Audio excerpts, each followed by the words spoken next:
All right, so this video is for all the real estate agents out there like us, right? So Joe earlier was telling me all the where the leads come from for each different agent. I find it so fascinating, so let's hear it out. Joe, tell me, repeat that story. So yeah, we're just talking about, 5 deals came in this week. We're working with 5 newer realtors and we're sending leads out. So I'm a partner with Redfin, for example, and what they do is they send us leads, and when we close on them, we give them a portion of the commission at the end when we close the deal. Which is great because there's no fee up front. So if you don't get any money, they don't charge you. But when you close the deal, when you get that check, they just take just a portion of that. Correct, and they give you leads and you nurture those. They give you a lot of new relationships every day. So it's a good way to network, expand your network. Absolutely, but like I remember many years ago when I was a new agent, I actually signed up for Opcity. What's the difference between Redfin leads and Opcity leads? My experience with Redfin, for example, I might have gotten 200 leads from them last year, and That's I can amazing. say each of the 200 leads, I pretty much directly spoke with the 200 leads each.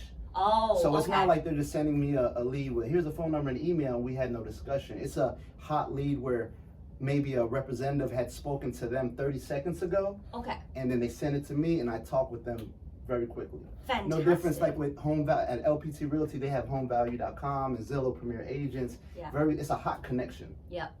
So that's the difference between leads, not just a batch of leads and you're calling people that submitted from a form 2 weeks ago. Yeah. This is literally they want to talk to somebody 30 seconds ago and That's awesome. calling them. So you were saying that earlier, an agent that got a lead and what did he do? So the whole thing is what I've learned is that we get these leads and we don't work them. We talk to them one time and maybe we send them one email, but we completely, on the average, I would say the average agent just stops following up with that Because they move on to client. the next lead, right? Correct, and they just okay. forget about them. They don't have a follow-up system. So one of our newer agents, Mike Garum, I sent him the lead on April 1st, and he talked with them. The buyers from out of state, they don't even live in Florida, and he followed up with them. And the first 3-4 times, there was no response. Someone's busy. They'll say they'll call us back. Yeah. And it's easy to get discouraged and stop following up at that point. They're like, hey, we want to get paid now. Yeah. And, so what happens that we've been training him to continue to follow up. Consistency. Consistently with a text, send him a list of homes, to have communication going. And even though we sent him 1,000 homes, and this happens, I would say 90% of the time. So you tell me if this is true. I might send him 90 homes, but they end up 9 out of 10 times, I would say the buyer usually finds the home that they like on their own, and they send it to us and say, hey, we like this one came up. Can we look at this one? Can you schedule an appointment for us? Yes, so, yes. We knew the area was hot. We found out there was no rental restrictions in the area because he does want to rent it out and be a snowbird. So he wants to rent it out, let's say 9 months out of the year, and he wants a home to come to in the fourth quarter, wintertime, because it's hot in Florida. It's very smart because that utilizes the property's the best value. You don't want it to be empty, when you are not there, but they also want to use it when they do want to come down, right? Exactly. So yeah. So it's the reasons for a purchase can fall into many different categories of why someone's buying a property. So we got to really listen to our clients and understand what they really are looking for at the end of the day. So, back to the story with Mike. He followed up, and all of a sudden they called us yesterday. They saw the property that they wanted to see, and he was like, I'm going to fly down there to look at it. And I said, whoa, don't book a flight. I recommend let's schedule FaceTime. Let's confirm that this is a good property. Who's flying down there? The buyer? The buyer from California. Oh, he was going to fly down to see the house. Okay. That's what they're thinking. That they have all the time in the world. They're just going to fly down, then look at the house. I said, no. Don't spend your money on a flight. Do not book a flight, please. Let's do a FaceTime. And I explained to him, I'm like, look, if we do a FaceTime, if you like it, let us submit an offer. Get it under contract first, so it's yours. You the buyer now controls the deal because it's under contract. It's a cash buy as well. Okay. So I said, let's get it under contract, but put a good amount of an inspection period days. That will allow him enough time to fly down after you have it under contract. Then spend the money and book the flight and fly down, and come view the property. And at that point in time, you can really make your main decision as if you're going to move forward, if it's the right property for you, or if you feel something isn't right in your inspection and you need to cancel the contract. Yeah, so yeah. He was very helpful for that, but we got on the contract yesterday and he wants to Woo-hoo, close. Congrats! He wants to close in 9 days. Oh my gosh! Cash due 9 Cash due days? 9 And days. this comes from the lead.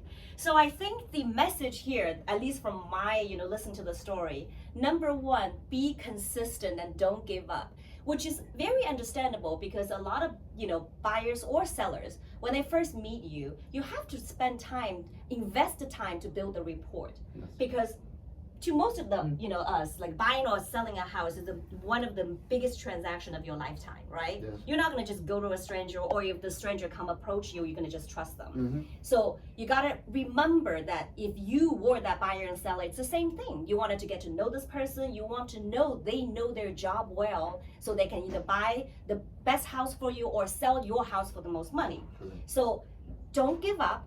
Consistent, keep reaching out, don't be annoying, right? Don't like every day blasting them. Right. But if you're consistent, sending emails, sending a text message a couple of times a week, then you stay on the top of their mind. And if you keep sending the leads or houses for them to review, don't get discouraged because they don't respond, because that doesn't mean they're not looking at it. Correct.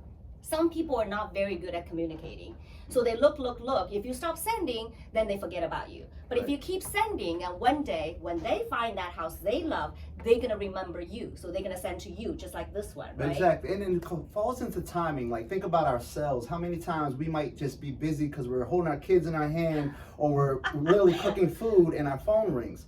So just respect, sometimes people don't pick up the phone because they literally are busy at that moment. So respect the understanding of timing. So you might call them the next time and they happen to pick up. Yep, So, absolutely. Don't get discouraged. Keep at it and keep bring value to the table. This is the most important point, I think, is we as an agent, like, we have to put value on the table. That's why the buyers or sellers are gonna see, okay, whether I'm paid this commission or whether I'm gonna use you as an agent is because I know that you will work for me really hard, you will be loyal for me, and you're gonna find me that perfect home. And the other thing I wanted to mention is, Joe, you are totally right, is listen to your client. This is one of the biggest complaint when I get my client, if they worked with the previous agent. I will ask, I say, hey, can I ask you why you don't wanna work with them anymore? The biggest complaint they have is, well, my agent doesn't even listen to me. I tell them to find 3-bedroom, 2-bath. I keep getting this 1-bedroom, 1-bath. I'm exaggerating, but you know the point is listen to your agent, because everybody is looking for a different type of home for a specific reason. So not only listen to what they're looking for, but understand the reason behind it. For example, this one is a snowbird, this client, right? So they're living for a part of time, but also there's gonna be a large part of time that's vacant. So the best value for them, and these obviously sounds like a very smart buyer, is to utilize those vacant time, not just sit empty. I mean, not only it's not good for the house, right? It's not safe, because if you're not there and somebody knows that you're not there during that time, then something might happen. So rent it out, utilize that. But if you understand that, then you gotta go, right? No? Okay, all right. So if you understand that, now when you look for the homes, not only you'll keep that in mind, so the lease restriction is super, super important. If you buy in a community that do not allow any... It could be a beautiful property. It could be the most awesome property, but if their intention is only to live in it for 2 months out the year, and let's say the HOA rule says, no, you have to own the property for 2 years before you can rent it out. Yep. If that buyer doesn't understand that, they're gonna buy the property and they're gonna blame you. They're gonna like, hey, I told you this is why I bought it for, and then now I can't rent it out, So they're not happy, which is not good. That's not what we want. So listen to your client, understand why, and then design those properties you're sending to them that fits in that specific needs. So also be good at what you do, because a lot of new agents that you might not know there's different kind of restriction, not only just the leasing restriction, the how many years prior to you can lease out, there's minimum requirement. A lot of communities have minimum requirement of that, right? Yeah, minimum age range, you have to be 55, or whoever rents the property too has to be 55 Exactly.